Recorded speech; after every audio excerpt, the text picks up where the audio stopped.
We are here at Sebring Expo, and we've got an airplane we've not seen here before. Somebody came up to me and said, "This looks like a yak," and gave me a number and said, "But I don't think it is." And I said, "No, I don't think it is either." I'm Dan Johnson. I'm speaking today with Thierry Zibi, but we'll just call him Terry because that's easier on American. So Terry of Sam Aircraft, and we'll give his web address and all that stuff later.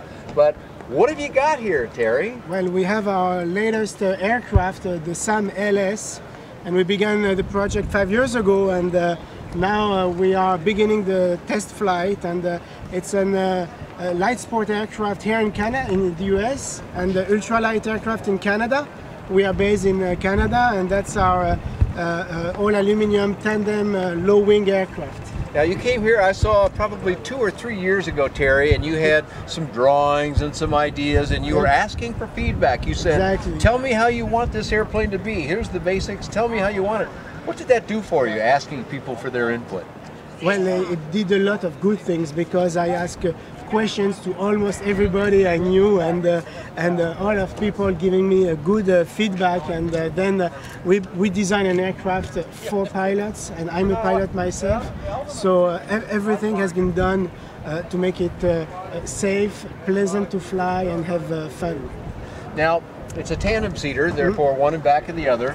I didn't sit in the back seat, but I sat in the front, and there is a lot of room in there. And one thing I really like, there's a lot of leg room in there. Exactly. But the airplane has some for me, they were great, and it fit fine, some armrests. You said that can be accommodating for people of larger sizes than perhaps myself or yourself. Yes, the pilot sit in front, and we have a leather seat and leather armrest, and very comfortable for people like us, but for people bigger, we can take out the armrest, so there is even more room.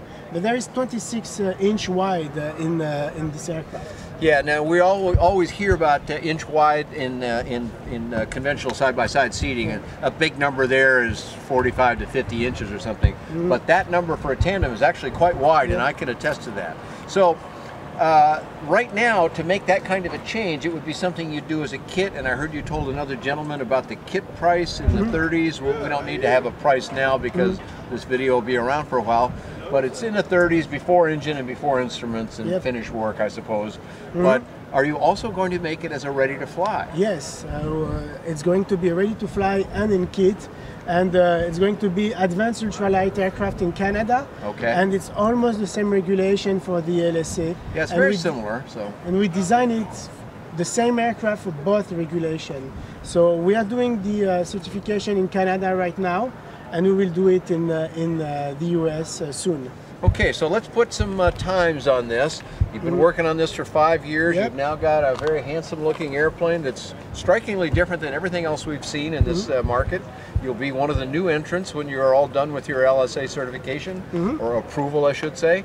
But what's some timelines? When will you fly? Have you flown yet? Not yet. Okay, so when will you fly, and then based if that all goes well, when might you be in manufacturing? Well, we began the flight tests. We did the taxi, the high-speed taxi, and after that we had to stop that and polish the aluminium and make it nice for Sebring. You got to do a lot of polishing here, so. And it takes a lot of time. And so after Sebring, we come back to Montreal and we flight test the aircraft. And in a couple of months, it will have. We'll discover the flight envelopes and doing the certification in Canada, and I will say we will launch the production afterward in kit and ready to fly. So everything with SolidWorks and all the calculations are on the computer, so all the data are here, and we began the certification in Canada, and this is our prototype, and he went so well to build it. All the holes have been pre-drilled, and very few surprise. So let's talk about a couple of points specific to the airplane. First of all, what I see on the exterior is all aluminum riveted together and so forth. Is there an interior structure as well? There is a structure in 4130 Welded? steel, welded steel, from the firewall. So you got welded steel with aluminum skin over that. Exactly, yes. And what is powering the airplane? It's a Rotax 100 horsepower. Okay. We designed the aircraft from an engine 80 horsepower up to 130. You can operate with the 80, you believe?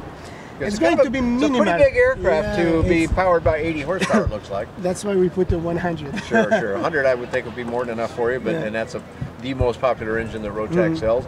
This inside, it's a stick control, I assume front and rear? Yes. Okay, so joystick, rudder pedals, Yep. and some adjustability that a kit builder will just build in, but to accommodate different sizes in the manufactured version, how do you adjust the seats and pedals or whatever? The seats are adjustable, so you can move back and forth the seats, front seat and rear seat. The pedals are fixed. And right now you've got the Dynon Skyview 10-inch right in the center with some analog dials on each side, and looks like a nice, tidy, clean installation. Thank you.